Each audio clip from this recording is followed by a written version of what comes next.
आदरणीय मित्र, श्री अवतार का बोध हो, श्री माता धरती का बोध हो। मित्रों, आज मांसाहार पर बहुत सारे आए हैं प्रश्न। एक मित्र ने पूछा है कि क्या श्री अवतार मांसाहारी हैं? दूसरा आया है प्रश्न कि मांस और शाक दोनों एक ही तत्व यानी कि क्षितिजल पावक गगन समीरा से ही बने हैं, यानी पंच तत्वों से ही बने हैं, तो फिर मांस खाना पाप क्यों? और आया है तीसरा प्रश्न कि हमें मांस खाना बहुत ही अच्छा लगता है, स्वादिष्ट लगता है, मैं छोड़ना तो चाहता हूं लेकिन छूट नहीं पा रहा है, और हमारे अंदर में दूसरे जीवों हेतु वह प्रेम भर दीजिए, वैसी साधना बता दीजिए कि मांस खाने की आदत मेरी छूट जाए। तो मित्रों, ये 3 प्रश्न इस वीडियो में हम आपको इन सब के जवाब देंगे। तो जो पहला प्रश्न है इसका जवाब हम लास्ट में देंगे आपको कि क्या श्री अवतार मांसाहारी हैं या नहीं। दूसरा प्रश्न कि मांस और शाक जो भोज्य पदार्थ हमें वृक्षों से, पेड़ों से, पौधों से, लताओं से मिलते हैं, वे शाक दोनों एक ही पंच तत्वों से ही बने हैं, तो फिर मांसाहार को क्यों पाप कहा जाता है? मित्रों, यदि आप हमारे इस चैनल के सदस्य नहीं बने हैं तो प्लीज अभी बन जाइए और हमारे वीडियो को शेयर जरूर कीजिएगा। तो मित्रों, हमें यहाँ समझना है कि होता क्या है पाप और पुण्य। देखिए, जिस कार्य का अंतिम परिणाम दुख, शोक, पीड़ा है वह पाप है, और जिस कार्य का अंतिम परिणाम सुख, आनंद, मुक्ति, मोक्ष है वो है पुण्य। अब हम यहां पर मांसाहार और शाकाहार पर विचार करते हैं। मांसाहार से क्या होता है? जब आप मांस खाते हैं तो क्या होता है? देखिए, आप एक दिन मांस भरपेट ले लीजिए और दूसरे दिन भरपेट आप खा लें फल, और अंतर आप स्वयं महसूस है। मांस खाते हैं तो कम से कम वह 12 घंटे तक नहीं पचता, 12 घंटे के बाद ही वो डाइजेस्ट होगा, और आप खा लें फल तो 3 से 4 घंटे में फल हो जाता है हजम। तो शरीर के लिए वही भोजन होता है अच्छा कि जो जल्दी हजम हो जाए। शरीर जिसका अवशोषण अच्छी तरह से कर सके, मांस का ठीक से पाचन और अवशोषण हमारा बॉडी नहीं कर पाता है, इसलिए कि हमारे शरीर आंत की जो बनावट है, जैसा नेचर ने डिजाइन किया है, वो हिसाब से मांस हमारे आंत पेट के लिए उपयुक्त नहीं है। दूसरी बात कि रोगी होते हैं आप, मानव होता है ना रोगी, वैसे ही जानवर भी होते हैं रोगी। हाँ, क्यों होंगे ना? हाँ, होते हैं। तो आप जानते हैं कि बहुत सारे रोगाणु 100 डिग्री सेल्सियस टेम्परेचर के बाद भी जीवित रह जाता है। बहुत सारे जीवाणु हैं ऐसे कि जो कि मांस में रह जाते हैं सिझाने पकाने के बाद भी, और उससे हमारा फिर शरीर होता है इफेक्टेड। मांसाहारियों में हाई बीपी, हार्ट रोग, लीवर का रोग, वात की समस्या ज़्यादा देखने को मिलती है।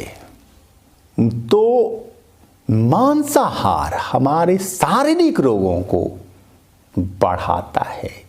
वहीं अगर हम लेते हैं फल, साग, सलाद, सब्जी लेते हैं तो रोगों को वह दूर करता है, शरीर को वह रोगी नहीं होने देता।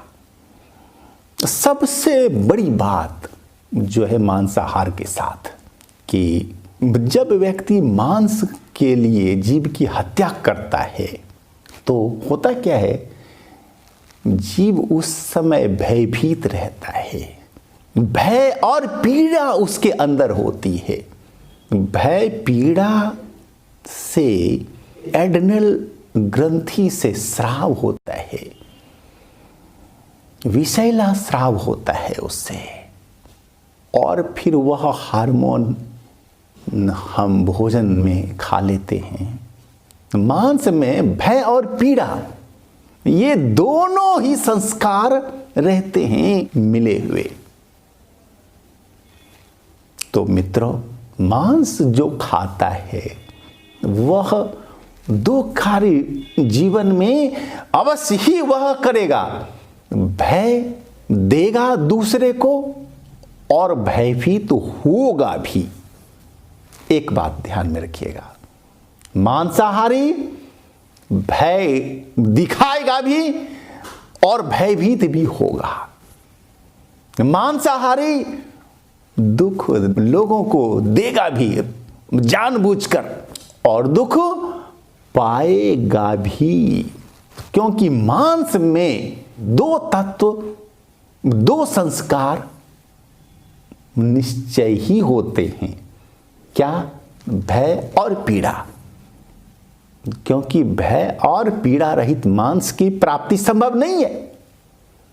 मांस किसी भी जानवर का हो, जब आप उसे मारते हैं तो क्या होता है, भय और पीड़ा उसके शरीर में, मन में व्यापते हैं, और वो संस्कार तो मांस पर होगा ही ना।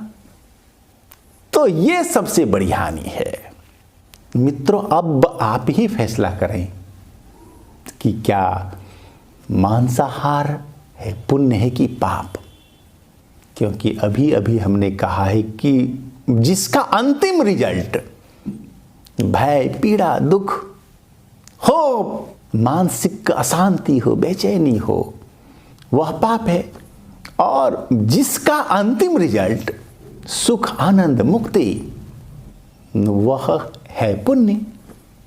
तो आप विचार लीजिए कि मांसाहार क्या है, तो निश्चय ही मांसाहार पाप है। और वहीं शाकाहार क्या है? शाक में यदि फल, सलाद, अंकुरित अनाज लिया जाए तो वह बहुत ही ज़्यादा रोग निवारक और साथ ही होते हैं वे पौष्टिक भी। तो हमें शाकाहार लेना चाहिए, और शाकाहार में भी जीवंत आहार हमारे लिए ज़्यादा अच्छे हैं। मित्रों, अब हम आते हैं दूसरे प्रश्न पर। दूसरा प्रश्न है कि हमारे मित्र मांसाहार छोड़ना तो चाहते हैं लेकिन वे छोड़ नहीं पा रहे, और वे चाहते हैं कि वैसी साधना विधि जाने, सीखें, और वैसा दिल में स्नेह, प्रेम, प्यार हो जाए कि मांसाहार उनका छूट जाए। मित्रों, एक बहुत ही अच्छी सरल साधना हम आपको सिखाने, बताने जा रहे हैं। आप लोग ध्यान से सुनेंगे, ठीक है? देखिए, बिल्कुल सहज सरल, आपको जिस भी जानवर का मांस अच्छा लगता है, मांस या मछली जो भी अच्छा लगता है आपको सबसे ज़्यादा, आप क्या करें कि उन्हें अपने घर में उसको रखें, उसको पालें और उन जानवरों से, जीवों से, पशुओं से आप स्नेह करें, रखें उसे, स्वयं उसे चारा दें, आप उसके साथ में खेलें, आनंदित हों, आप हंसे बोलें उसके साथ में। एक लगाव, रिश्ता यदि आपने पनपा लिया, इसके बाद आप फिर उसे नहीं काट पाएंगे, वध फिर संभव नहीं होगा। और यदि घर में नहीं है ऐसा सुविधा साधन, ठीक है, तो जहाँ है जो लोग की पालते हैं वहाँ पर आप बराबर जाएं। मानिए बकरे, मुर्गी या फिश, आप वहाँ पर जाएं और उनके साथ में खेलें, आनंदित हों। विचार करें कि हमारी तरह वह भी एक जीव है। जीवन की वांछा जिस तरह हमारे अंदर है, वैसी ही वांछा, इच्छा, आकांक्षा उसके भी अंदर है। वह भी जीना चाहता है और उसमें भी आत्मा है। वही मूल ऊर्जा है जो कि हमारे अंदर है। मित्रों, सारे ही जीव सृष्टि के आत्मिक रूप से एक ही होते हैं, क्योंकि मौलिक ऊर्जा, मूल ऊर्जा सब में एक ही है और उसका ही नाम आत्मा है। सब में एक ही होता है। जीव भी, जीवन की इच्छा वांछा, चींटी में भी है इच्छा जीवन की। वही वांछा है जो आपके अंदर है। हाँ, शरीर है अलग अलग, इंद्रियां हैं अलग अलग, लेकिन जीवन की वांछा और आत्मा दोनों सेम टू सेम है। तो आप इस पर रोज ही चिंतन करेंगे, मनन करेंगे और अन्य जीवों के साथ में थोड़ा समय बिताइए, खेलिए, हंसिए, बोलिए। आप देखिए, आप उसके बाद फिर उसकी हत्या नहीं कर पाएंगे, मांस आप नहीं खा पाएंगे। मित्रों, ये एक ज्ञान की बात शास्त्र में है कि ज्ञानी वही है जो अपनी आत्मा के समान सबको देखता है ना। आत्मवत सर्वभूतेषु यह पश्यति सो पंडितः। अपनी आत्मा के समान जो सबको देखता है वही पंडित है। मित्रों, अब तीसरा प्रश्न है कि क्या कल की अवतार मांसाहारी हैं? अब आपको क्या लगता है, जो अभी मैंने चर्चा की आपसे, ये सुनने के बाद आपको लगता है कि वे मांसाहारी हो सकते हैं? क्या लगता है ऐसा? नहीं ना, नहीं मित्रों, संभव ही नहीं। वे शाकाहारी हैं और शाकाहारी में भी ज़्यादातर वे ताजे फल, रस, जूस, सलाद आदि लिया करते हैं। तो मित्रों, अब हम इन्हीं बातों के साथ अपनी वाणी को विराम देते हैं। धन्यवाद।